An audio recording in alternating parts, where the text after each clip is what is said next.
Can you state your name for the record, sir? Yes. Brandon White. Could you please verify your relation to the victim? Yeah, he was an acquaintance. Now, Mr. Wayne, if you wouldn't mind answering a few more questions for me. What do you know about the events surrounding the disappearance of Mr. Shane Bowles between the hours of 12:32 a.m. and 1 a.m. on July 20th, 2012? Well, I mean, like I told the cops that showed up and they helped me out, there was a lot going on, and I don't know what happened. I tried to knock on the door. I mean, I tried for a while, but, you know, nothing. Wait. How do you know it happened then? Do you know where he's at? Do you know something that I don't know? Sir, please calm down. Upon investigation of the premises, we discovered this. Yeah, it's my camera. Well, this film provided all the evidence we needed to clarify you from this case. However, what we found on this device is nothing short of disturbing, and it only leaves us with more questions in the investigation. I think you should take a look for yourself, Mr. Wayne. Are you ready? Who's that? Yep. Okay. Your name, please? Shane Bowles. And what's your reason for calling us here? Well, as you know, I moved in here a little under a week ago. And throughout the night, I just hear, you know, random sounds like doors are creaking. Sometimes I hear footsteps.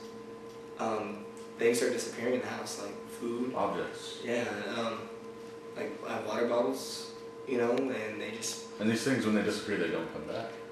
That's correct. Any other circumstances? Say, other than that, not really. It's just small things that it just wakes me up in the night suddenly. And when these events happen, are they extremely loud or are they quiet? No, fairly quiet. So you can barely hear them. Huh. Okay. Well, if you don't mind, I'd like to ask you a few questions. Okay. You said you moved in a week ago? That's right. Okay. And when did all these events start happening? Probably the night I moved in, honestly. About what hour would you say? After midnight. Midnight? Well, it's pretty common for paranormal events to happen outside of midnight, so more often 3 a.m. The witching hour, as a lot of people would call it. Okay. And if this is in fact a haunting, or there is a paranormal entity of some sort, there are certain ways that we can find this, although I would like to have your permission to search the house and have you tour us and maybe do some seances or EVP work if you're okay. Seances? What kind of seances? What are you talking about? I use the word seance loosely. It's more of a bringing forth or talking to. No candles or hocus pocus or anything. Okay. Yeah, that should be fine. Okay. Yeah, and see what you can come up with. Okay. Would you mind taking me to the hotspot where everything happens? Yeah. The most activity? Alright, so I guess we can just start in my bedroom. Okay. We're actually here all the things that go on at night. So, obviously I guess I have the prime spot in the house because the activity is actually in the kitchen and sometimes in the washroom. Almost sounds like in the garage. But, And how often does this happen?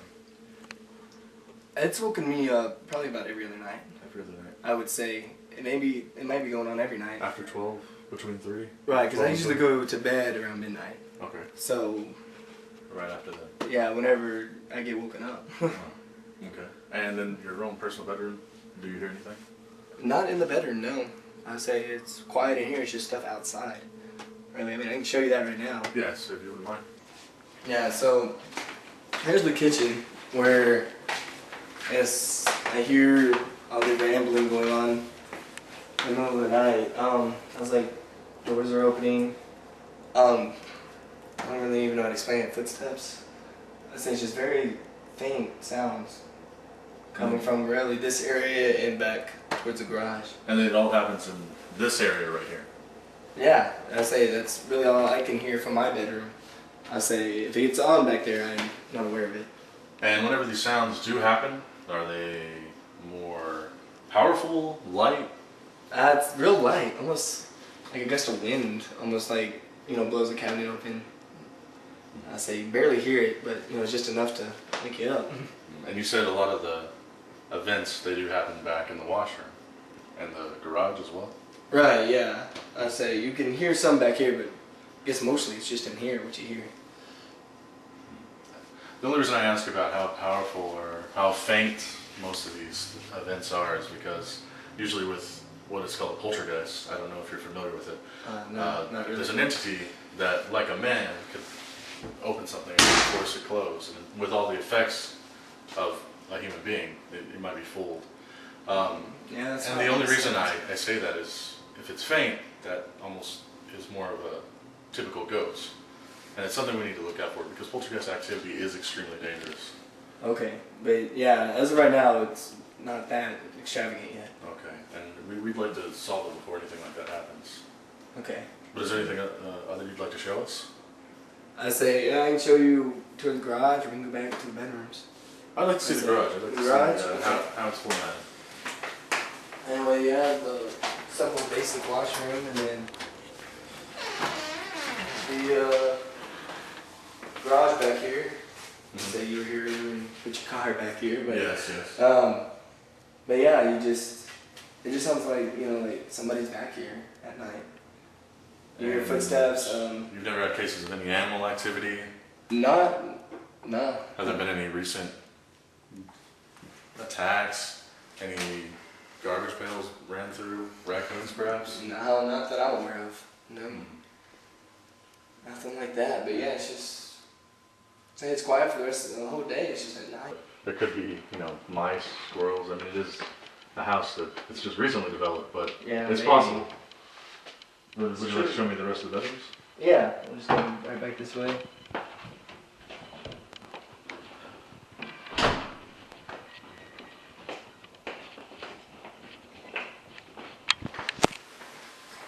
And this is where the other roommates would be living, Right. correct? I'll show you this bedroom real quick. So you see the roommates getting ready to move in here. Oh, yes. But yeah, it's just the same as mine. Got a closet, and then behind you there's the restroom. But So it seems pretty standard. And of course, with them not being here, and there's no noises here that you know of? not that I'm aware of. Okay. No. And are there any other bedrooms? Yeah, there's one more over here. Yeah, so the final bedroom is right here. Okay. I say, and yeah, he's a little more moved in than the other guy, but Yeah. I say same stuff, closet, restroom back over here. Yes. Okay. Seems all pretty well put together. Yeah, but The closet, the room, again, no activity? not that I'm aware of. It's pretty peaceful over here. The reason I asked is it just seems odd that it's so isolated. But we can get to the end of that. But yeah, that's the house. So where do we go from here? Well, from here I'm thinking we do a lot of electronic voice work. We do an EMF reading, which is a type of magnetic charge to see what entity may be here, where it may be located. Alright. We have the potential to set up a lot of cameras, although I think we have one camera too many for here. I think it's a small enough place. You could just follow me, and we'll You're the see boss. how everything sets up and how everything works. We'll do, like I said, about the seance. I mean, we call it seance. It's just a word, fancy word for EVP work, and we will try to agitate it. But if everything proves to be uneven, or if it's something that may be agitated too much, we could bring in a clergyman or a medium and see what may be going on. Maybe put it to rest. I don't know if you're comfortable with that. I would say, do you think you need that big drastic measures for this? There's been once or twice that it has had, gotten out of hand. But I promise I won't let that happen. But I will get enough information that I can process and tell you whether it's intelligent or whether it's a residual haunting. Okay. So, I guess let's get started. Okay.